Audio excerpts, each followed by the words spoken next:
바쁘다 바빠. 9월 1일에 롯데카드에서 공지가 하나 올라오는데, 저희 온라인 결제 시스템에 외부 해커의 침투 흔적이 발견되어서 조사하고 있습니다. 개인정보 유출 사실은 확인되지 않았습니다. 자, 이 사건이 어떻게 되었는가? 자, 요 이야기를 한번 좀 살펴보자면요. 실제로 해킹이 있었던 것은 지난달 8월이래요. 8월 26일 날 롯데카드가 해킹이 일어나고 있는 걸 감지한 것도 아닙니다. 서버를 점검하고 있는데 이게 뭐지? 여기에 무슨 백도어가 있네? 소름. 서버를 확인하다가 악성 코드를 확인해서 삭제를 하는 일이 생깁니다.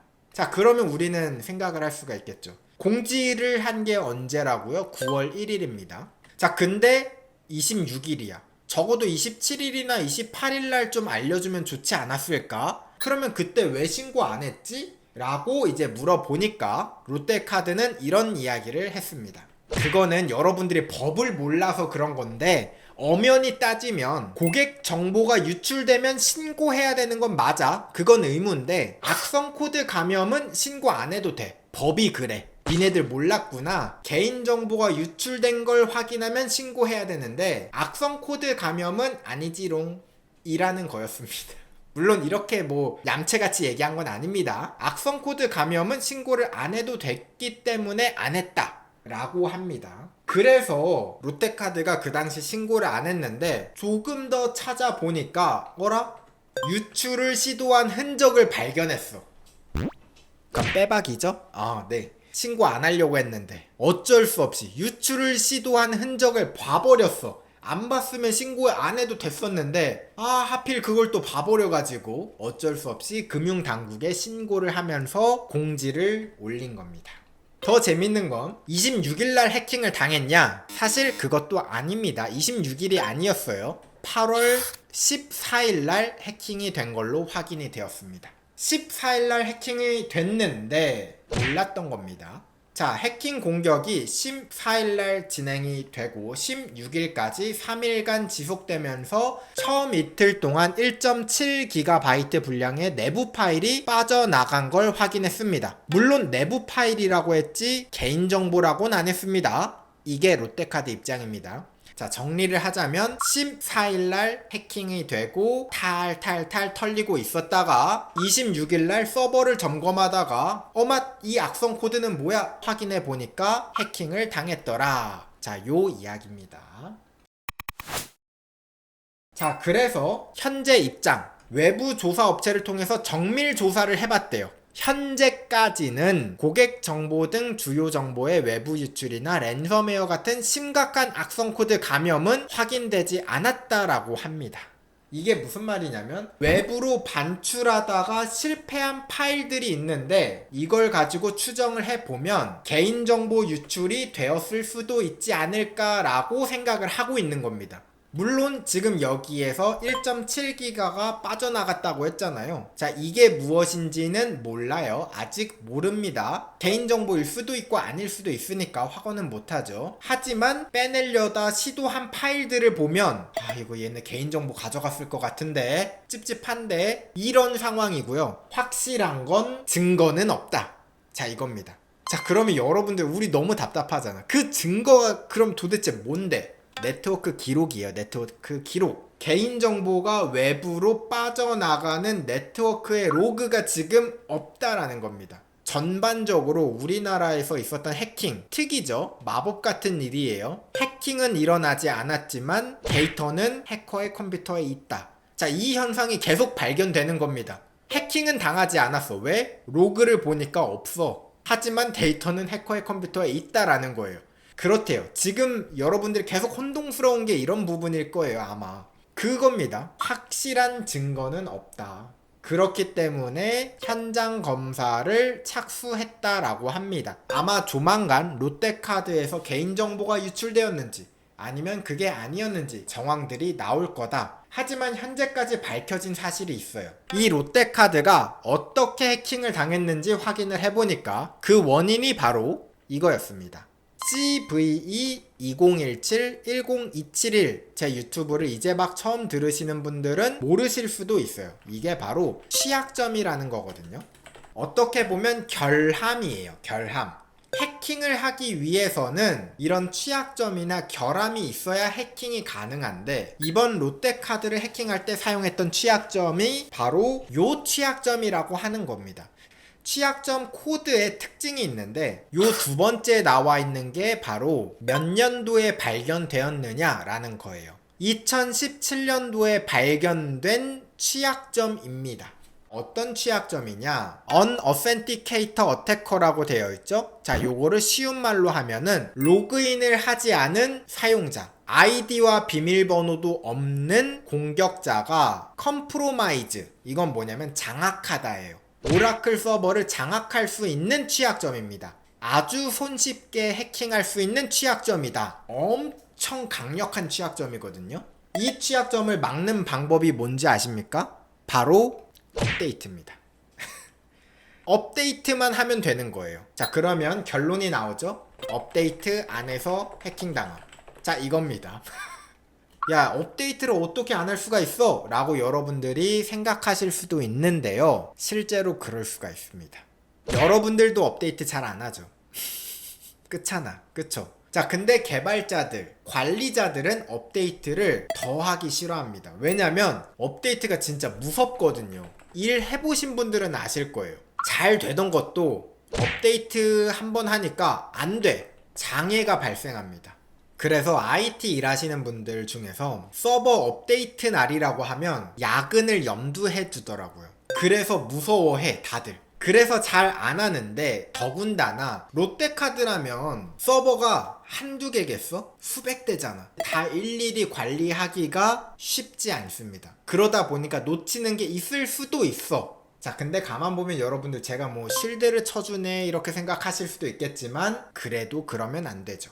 관리 비용을 들여서라도 정보보안 담당자를 더 충원을 해서라도, 그리고 더군다나 지금 제가 이야기한 요 취약점은요, 2017년도에 엄청나게 유명했어요. 쥐도 새도 모르게 묻혔던 취약점이 아니라 굉장히 이슈가 있었던 취약점입니다. 얘를 몰랐다는 게 사실 말이 안 돼요. 그렇기 때문에 그 당시에 그러면 안 고쳤던 거네? 라고 생각을 할 수 있는 거죠. 게다가 롯데카드가 열심히 해왔어. 정보 보안을 열심히 하고 있었다면 그래, 놓칠 수도 있지 라고 생각할 수도 있는데, 정보보호 예산을 줄여왔습니다. 정보보안 문제가 바로 이겁니다. 힘들더라도 사실 끝까지 관리를 잘했더라면 분명히 이런 일은 안 일어났을 겁니다. 정보보안 예산을 줄이고 인력도 줄이고 하다 보니까 이런 놓치는 부분이 생긴 거 아닐까 라는 게 제 개인적인 생각이고요. 요 지점에서 하나 더 이야기하고 싶은 것 중에 하나가, 학생분들이 그런 이야기 하더라고요. 취약점이 알려지면 사실 그거는 이제 소용없는 취약점 아니에요? 왜냐면 다들 고칠 거잖아요. 굳이 공부해야 될까요? 라고 물어보시거든요. SQL 인젝션, 크로스사이트 스크립팅, 이미 다 알려진 취약점이고 대응 방안도 다 있고 고칠 수 있는 방법도 다 있는데 이게 아직도 있을까요?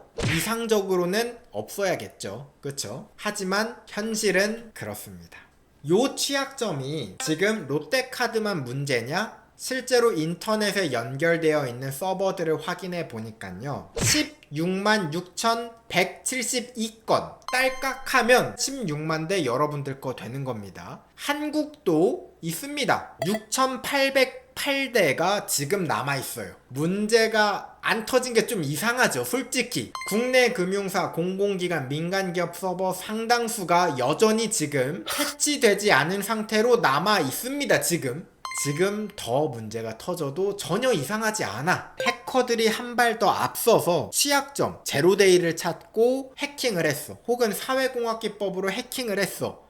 안타까워요. 어쩔 수 없죠. 근데 이런 건 없었으면 좋겠습니다. 이거는 업데이트만 하면 되는 건데 비밀번호 0000 이런 거는 없어져야 되지 않을까. 제가 뭐 많은 걸 바라는 건 아니죠. 그쵸? 해킹 사고 있을 수 있다, 저 인정해요. 이건 아니잖아. 그쵸? 요거 딸깍은 아니다. 업데이트 한번 하면 되는 거 이건 아니다. 이거는 막아야 되는 인재가 맞다라고 저는 개인적으로 생각을 하는 거죠. 이런 황당한 사건이 있으면 이슈가 되고 많은 사람들이 바뀌었으면 좋겠습니다. 그리고 또 많은 기업들이 바뀌었으면 좋겠어요. 사실 우리도 그래요. 여러분들 와이파이 기계 있잖아요. 집에서 쓰는 와이파이 기계. 아마 관리자 계정 바꾸지 않으신 분들 꽤 많으실걸요? 관리자 페이지가 뭔데요? 라고 하시면 이런 거거든요.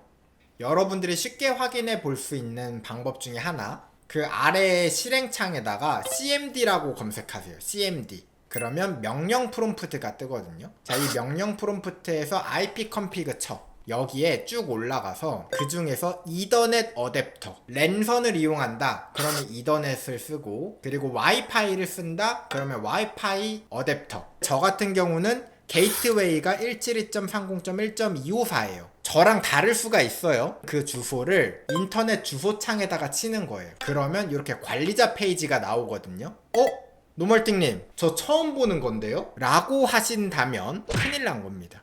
여기에 초기 비밀번호가 어드민이거든요. 관리자 계정을 바꿔주셔야 됩니다. 그게 아니라면 여러분들 솔직히 기업들이 0000 쓰는 거 손가락질하면 안 돼요. 나도 그렇게 쓰고 있었다. 그럼 여러분들부터 바꿔야 된다라는 거예요. 요즘은 와이파이 비밀번호가 와이파이 기계 뒷면에 적혀져 있거든요. 근데 그게 어렵게 생겼어. 그러니까 안전한 거 같은 거야. 해커가 이거 어떻게 뚫어? 하면서 손 안 댑니다. 그래서 오히려 더 위험해진 것 같긴 해요. 사실 예전에는 비밀번호를 세팅하려면 관리자 페이지에 들어갔어야 돼. 근데 요새는 안전한 비밀번호로 이미 다 세팅이 되어서 오기 때문에 기사님들도 사실 그런 거 코멘트 안 해주시잖아요. 그냥 비번 여기 있는 거 보고 쓰면 돼요. 그럼 인터넷 될 거예요 하고 가시지.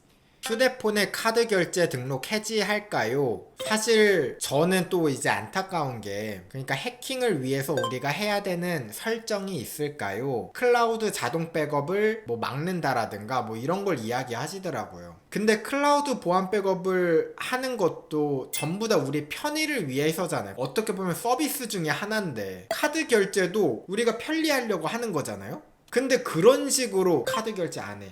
그럼 문자 안 해. 그럼 전화 안 해. 그럼 통신사 끊어. 스마트폰 안 써. 자연 속으로 들어가시면 됩니다.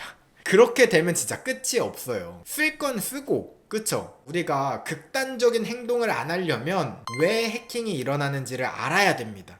그래야 우리가 잘 대처할 수 있고 막을 수 있고, 동시에 우리가 이 기술을 포기하지 않을 수가 있잖아요. 그쵸? 나만 불편해지는 겁니다. 그렇다고 안전해지는 것도 아니고. 구독, 좋아요, 알림 꾹. 여러분들 오해하지 마세요. 뭐 저와 관련된 직원이라든가 이런 건 아닙니다. 하지만 감사합니다. 대신 이야기 해주셔서. 관리자 페이지 들어갔는데 아무 페이지가 안 뜬다. 그러면 관리자 페이지에 잘못 들어가신 거예요. 제가 아까 ipconfig 막 이렇게 이야기 해드렸는데 이걸로 조금 어려우실 수 있으니까 각 통신사마다 검색을 해보세요. 예를 들어서 저는 SKT 쓰는데요. 그럼 SKT 062 관리자 페이지. 저는 LGU 플러스 쓰는데요. LGU 플러스 062 관리자 페이지. 저 KT 쓰는데요 하면 이렇게 검색해서 들어가시면 됩니다.